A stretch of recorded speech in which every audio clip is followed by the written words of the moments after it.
hoje o sítio São João, qual a importância que ele tem dentro do São João de Campina Grande? É o lado lúdico, né? O lado histórico, da tradição, dos costumes, né?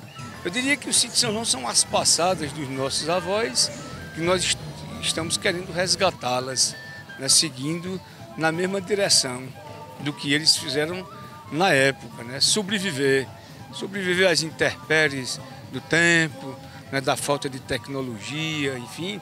Mas termina esse sítio São João ele sendo muito assim emocionante, porque é muito comum você ver um idoso chorando dentro da casa de farinha do sítio São João, porque você não encontra mais no Nordeste uma casa de farinha com a textura, né, com a originalidade da casa de farinha do sítio São João. Os engenhos, a mesma coisa, são 4 os engenhos que nós temos aqui. Então você no sítio São João, você faz um passeio e termina voltando para os primórdios da colonização, ou quem sabe até antes da chegada deles aqui.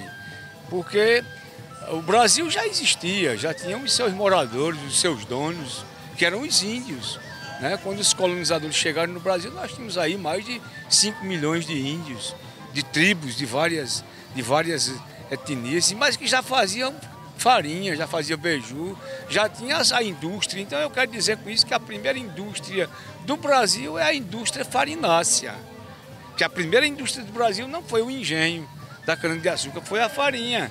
O engenho de farinha de pau ou a casa de farinha, como nós chamamos hoje, elas foram adaptadas do tapiti do índio para ser um engenho para produzir, multiplicar a produção de farinha para dar suporte alimentar a indústria canavieira, né? Então tudo isso você vai encontrando no sítio São João, a arquitetura rural, os rudimentos, os equipamentos, as ferramentas, né?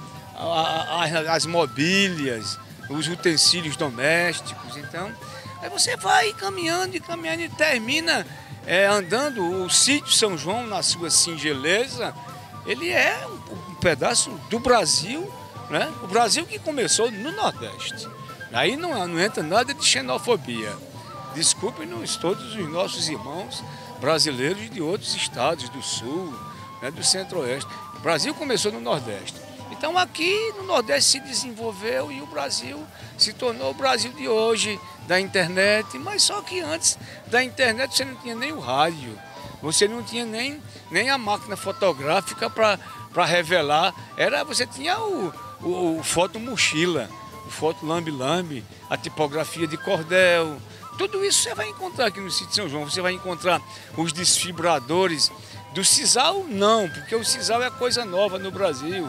A nossa fibra é o caruá nativo, uma fibra linda, né, que é muito utilizada hoje ainda no artesanato.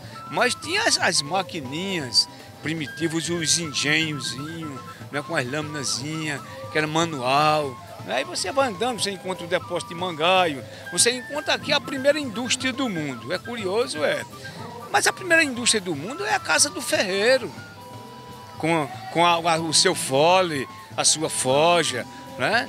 As suas marretas, enfim, né? O fole, né? Para poder fazer o lume do fogo, né? Se expandir, porque a guerra de Troia foi feita com os mesmos equipamentos que nós temos na casa do ferreiro hoje, só que com a chegada da Tramontina, né? Então os ferreiros perderam, né? a atividade, porque não se é preciso mais se usar forja, né? Enfim. Mas aqui no sítio São João você encontra a casa de ferreiro, mas tem o depósito de Mangaio, você tem um espírito de religiosidade do povo muito acentuado aqui no sítio, até mesmo pela questão dos santos juninos, né? Você tem São Pedro, você tem Santo Antônio, você tem São José, né? Tem São João, mas tem ainda uma disputa entre eles, que pouca gente sabe que São Paulo é também um santo junino, né?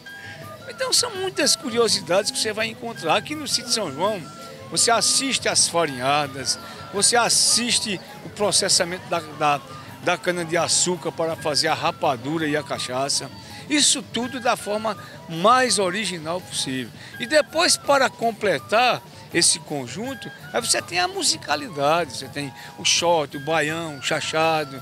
Isso tudo pelas apresentações dos triozinhos de forró, de folha de 8 baixo, banda de pífaros, né? Você encontra comida típica também aqui, regional, né? Mas você visita a capelinha e as duas igrejas. Nós temos uma igreja aqui com capacidade para 80 ou 100 fiéis. Nós temos uma capelinha que era uma desobriga, aquelas capelinhas que eram feitas nas fazendas, né? A capela não pertencia ao clero, né? Mas os padres se deslocavam lá da sua paróquia e iam para as capelinhas realizar batizado, casamento, fazer procissão, né? Enfim. Né? Então o sítio São João é tudo isso. Eu diria que é esse caldeirão que termina como resultado numa decantação pura da história do Nordeste. Você sentir, você vivenciar, você ouvir a fala, o canto, a dança, né, o folclore, a coreografia, a arquitetura, enfim, é um passeio no tempo e isso nos encanta.